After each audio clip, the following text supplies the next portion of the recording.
Hello friends, welcome to my channel Vaishukutti vlogs. అందరూ ఎలా ఉన్నారండి? బాగున్నారా? మేము బాగున్నామండి. ఈరోజు వ్లాగ్ వచ్చేసి మీల్ మేకర్ బిర్యానీ రెసిపీ అండి. మీల్ మేకర్ బిర్యానీ ఎలా చేసుకోవాలి అనేది నేను ఈ వీడియోలో చూపిస్తాను. ఎంతో టేస్టీగా ఎమ్మీగా ఉండే మీల్ మేకర్ బిర్యానీ అండి. మా పిల్లలకి మీల్ మేకర్ బిర్యానీ అంటే చాలా ఇష్టం. మీరు కూడా ఒకసారి ట్రై చేయండి. ఇంకెందుకు ఆలస్యం, ఇంగ్రీడియంట్స్లోకి వెళ్ళిపోదామండి. ముందుగా దీనికి కావాల్సిన మీల్ మేకర్ అండి, అలాగే ఒక 2 పెద్ద సైజ్ టమాటాలు, ఒక 5 గ్రీన్ చిల్లీస్ అండి, పచ్చిమిరపకాయలు, ఒక పెద్ద ఆనియన్ స్లైసెస్లో కట్ చేసి పెట్టుకున్నానండి. బిర్యానీ దినుసులు అన్నీ తీసుకోవాలండి. అల్లం వెల్లుల్లి పేస్ట్, పుదీనా, కొత్తిమీర, కరివేపాకు అండి. వీటిని నీట్గా క్లీన్ చేసి పెట్టుకోవాలండి. ఇప్పుడు ఒక బౌల్ తీసుకుని మీల్ మేకర్ని వేసుకునండి. దీంట్లో మనం హాట్ వాటర్ని యాడ్ చేసుకోవాలండి. మీల్ మేకర్ని హాట్ వాటర్లో ఒక 15 మినిట్స్ వరకు ఉంచుకోవాలండి. ఇవ్వండి, ఈ విధంగా నేను హాట్ వాటర్ పోసి మీల్ మేకర్ని ఒక 15 మినిట్స్ పక్కన పెడుతున్నానండి. ఇప్పుడు నేను స్టవ్ వెలిగించుకుని చిన్న ప్యాన్ ఒకటి పెట్టుకుంటున్నాను. ఇందులో మనం ఒక 3 స్పూన్స్ ఆయిల్ వేసుకోవాలండి.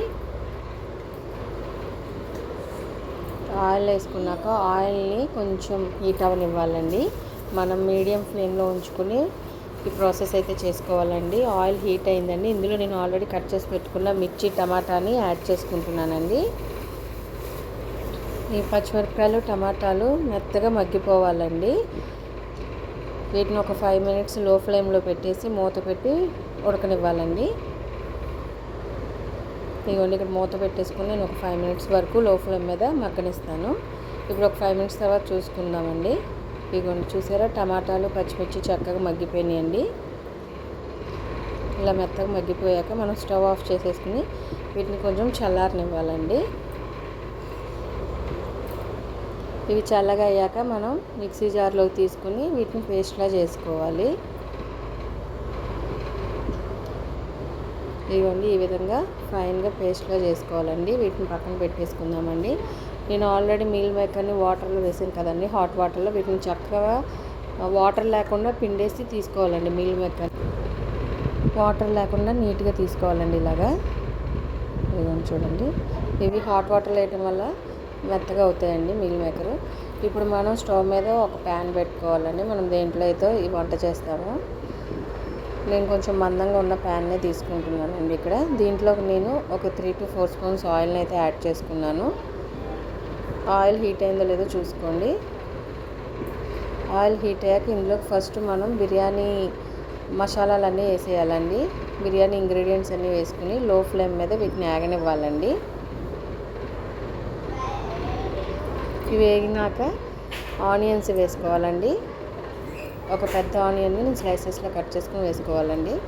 మనకి ఆనియన్స్ కూడా వేగిపోవాలండి. చక్కగా గోల్డెన్ బ్రౌన్ కలర్ వచ్చే వరకు వేపుకోవాలండి.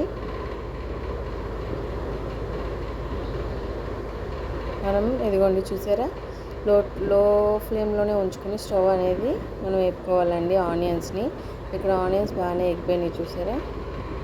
ఇప్పుడు ఇందులోకి నేను అల్లం వెల్లుల్లి పేస్ట్ వేసుకుంటున్నానండి.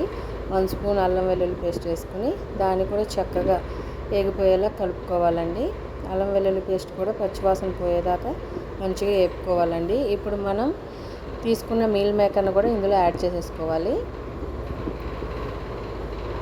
మీల్ మేకర్ని కూడా వేసి ఒకసారి మొత్తం అంతా నీట్గా కలుపుకోవాలండి. మనం వేసిన అల్లం వెల్లుల్లి పేస్ట్ మీల్ మేకర్లు పట్టేలాగా మంచిగా కలుపుకున్నాక దీంట్లో నేను చిటికెడు పసుపు, టేస్ట్కి సరిపడిన సాల్ట్ యాడ్ చేసుకుంటున్నానండి. నేనైతే 1 స్పూన్ సాల్ట్ యాడ్ చేసుకున్నాను. అలాగే కారం కూడానండి మీ స్పైసీకి తగ్గినట్టు మీరు యాడ్ చేసుకోవచ్చండి. నేనైతే 1 స్పూన్ కారం యాడ్ చేసుకున్నాను. అలాగే ఇందులోకి జీలకర్ర, ధనియా పౌడర్ యాడ్ చేసుకుంటున్నానండి. 1 స్పూన్ గరం మసాలా పౌడర్ కూడా యాడ్ చేసుకున్నానండి. ఇవన్నీ వేసుకుని చక్కగా లో ఫ్లేమ్లో ఉంచుకుని మొత్తం అంతా స్లోగా కలుపుకోవాలండి. ఇవన్నీ మొత్తం అంతా నీట్గా ఈ విధంగా కలుపుకోవాలి. ఇప్పుడు దీంట్లో మనం ఫైన్గా పేస్ట్ చేసి పెట్టుకున్నాం కదండి టమాటా పేస్ట్ని, దాన్ని యాడ్ చేసేసుకోవాలండి. దాన్ని కూడా ఈ మిశ్రమంలో మొత్తం నీట్గా మిక్స్ అయిపోయేలా కలుపుకోవాలి.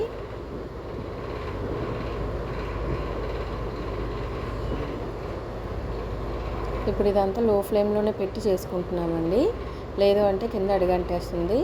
ఇప్పుడు మనం ఆల్రెడీ కట్ చేసి పెట్టుకున్నాం కదండి ధనియా, పుదీనా, కొత్తిమీర, వాటిని కూడా యాడ్ చేసుకోవాలి.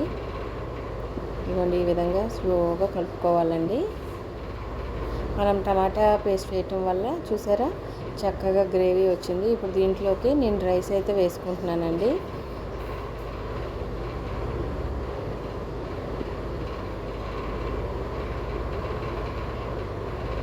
ఆల్రెడీ నేను రైస్ని ఒక హాఫ్ అన్ అవర్ ముందే కడిగి పక్క పెట్టుకున్నానండి.